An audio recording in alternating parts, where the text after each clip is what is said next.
তৃতীয় ভিডিওতে আজকে আমরা মেমোরি ম্যানেজমেন্ট সম্পর্কে আলোচনা করব। গত দুটো ভিডিওতে আমরা অপারেটিং সিস্টেমের দুটো গুরুত্বপূর্ণ টপিক সম্পর্কে আলোচনা করেছি। যারা ওই দুটো ভিডিও দেখোনি তারা প্লেলিস্ট থেকে দেখে নেবে। আজকে আমরা অপারেটিং সিস্টেমের অত্যন্ত একটা গুরুত্বপূর্ণ অধ্যায়, যার নাম হচ্ছে মেমোরি ম্যানেজমেন্ট, এই টেকনিক সম্পর্কে আলোচনা করব। তো দেখো, আমরা কম্পিউটারের মেমোরি কত রকম হয় সেটা আমাদের জানতে হবে। কম্পিউটারের মেমোরি প্রধানত দুই রকমের মেমোরি হয়, ঠিক আছে। একটাকে বলা হয় কি প্রাথমিক মেমোরি, আর একটাকে বলা হয় সেকেন্ডারি মেমোরি, ঠিক আছে। প্রাথমিক মেমোরি কাকে বলে? প্রাথমিক মেমোরি হচ্ছে র্যাম, রম, এগুলোকে বলা হচ্ছে প্রাথমিক মেমোরি। তো আমি একটু এক্সেল পাওয়ার পয়েন্টে তোমাদের দেখিয়ে দিচ্ছি কম্পিউটারের মেমোরি ম্যানেজমেন্ট কত রকম হয়। তো দেখো, কম্পিউটারের আজকে আমাদের টপিক হচ্ছে মেমোরি ম্যানেজমেন্ট। মেমোরি ম্যানেজমেন্টের মধ্যে আজকে আমরা পড়বো হচ্ছে কম্পিউটারের মেমোরি কত রকমের হয়, ঠিক আছে। তো কম্পিউটারের মেমোরি মূলত দুই রকমের হয়। কি কি হয়? কম্পিউটারের মেমোরি দুই রকমের হয়। একটা হচ্ছে প্রাথমিক মেমোরি।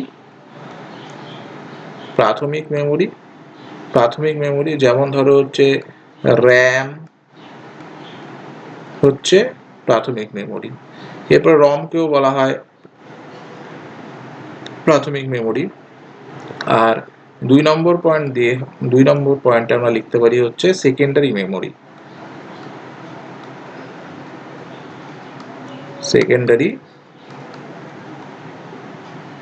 সেকেন্ডারি মেমোরি, ঠিক আছে। তো র্যাম এবং রম এটা হচ্ছে প্রাইমারি মেমোরি। সেকেন্ডারি মেমোরির মধ্যে আসবে হচ্ছে হার্ড ডিস্ক ড্রাইভ, আমি সংক্ষেপে এইচডিডি লিখছি। তারপর হচ্ছে solid state drive, pen drive. তারপরে এগুলো হচ্ছে সব হচ্ছে কি সেকেন্ডারি মেমোরির উদাহরণ।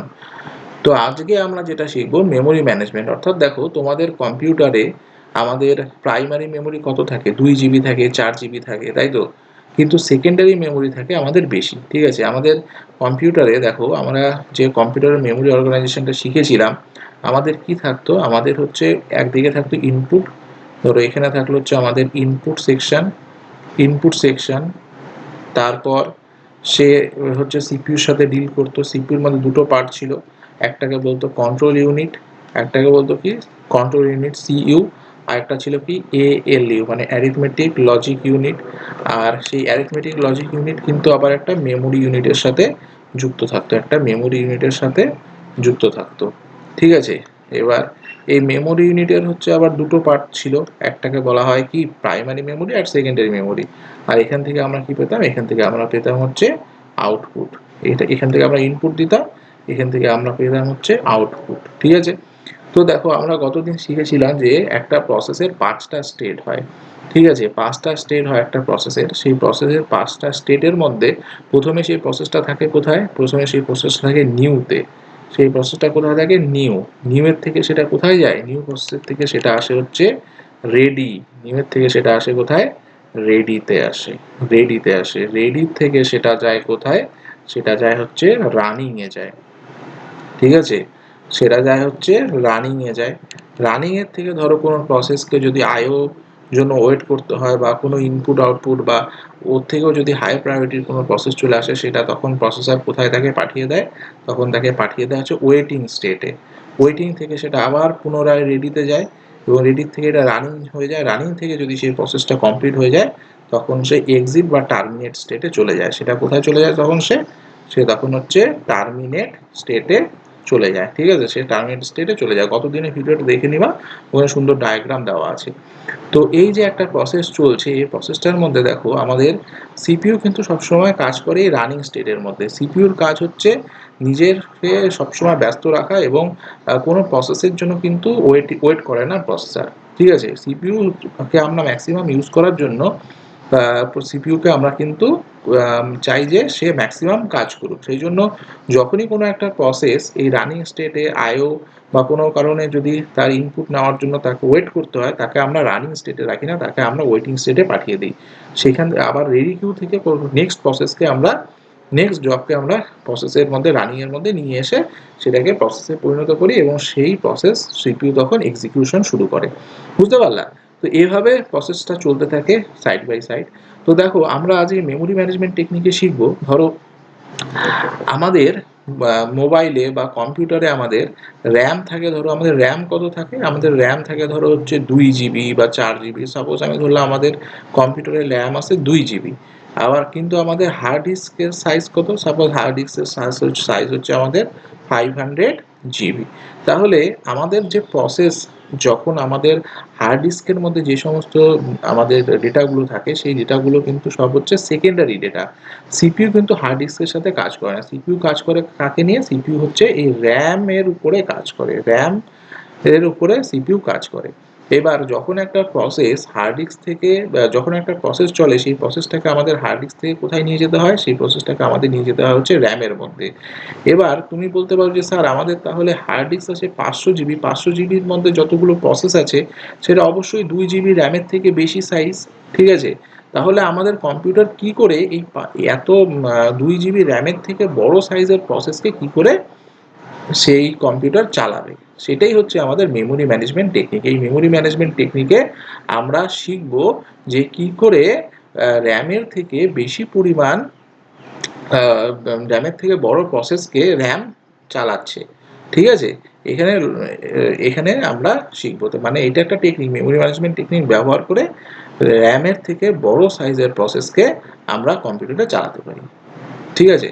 তো দেখো এরপরে আমরা একটু পিডিএফটাতে যাই। পিডিএফটাতে বলছে যে মেমোরি ব্যবস্থাপনা বলতে বোঝায় কম্পিউটারের প্রধান মেমোরি। কম্পিউটারের প্রধান মেমোরি মানে প্রাইমারি মেমোরি, বা যাকে আমরা র্যাম বলি, যাকে আমরা কি বলি?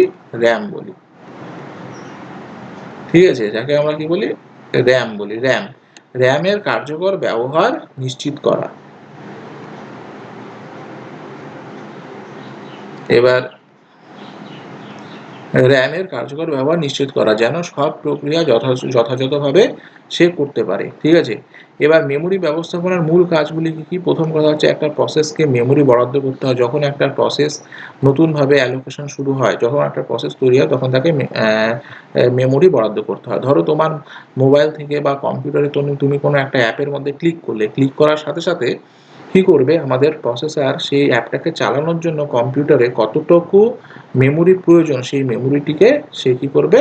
বরাদ্দ করবে। সেই কতটুকু মেমোরি প্রয়োজন সেই মেমোরিটিকে নির্ধারণ বা বরাদ্দ করবে। এবার সেই প্রসেসটা যদি শেষ হয়ে যায়, তাহলে আমাদের কম্পিউটার সেখান থেকে কি করবে? সেখান থেকে মেমোরিকে মুক্ত করবে বা মেমোরি ডিঅ্যালোকেশন করবে। কারণ আমাদের তো র্যামের সাইজ তো খুব কম, সেই জন্য যদি কোনো প্রসেস শেষ হয়ে যায়, আমরা সাথে সাথে সেই প্রসেসকে যেই মেমোরিটা বরাদ্দ করেছিলাম, সেই বরাদ্দকৃত মেমোরিকে আমরা ডিঅ্যালোকেট করব, এবং ডিঅ্যালোকেট করে সেই জায়গায় আমরা কি করব? সেই জায়গায় আমরা অন্য কোনো প্রসেসকে, সেই মেমোরিকে আমরা পুনরায় অ্যালোকেট করতে পারি। বুঝতে পারলা?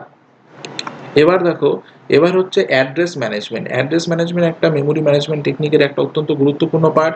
এখানে কি করা হয়? কোন প্রসেস কোন মেমোরি লোকেশনে আছে, সেই প্রত্যেকটা লোকেশন কিন্তু ট্র্যাক করে রাখা থাকে, ঠিক আছে?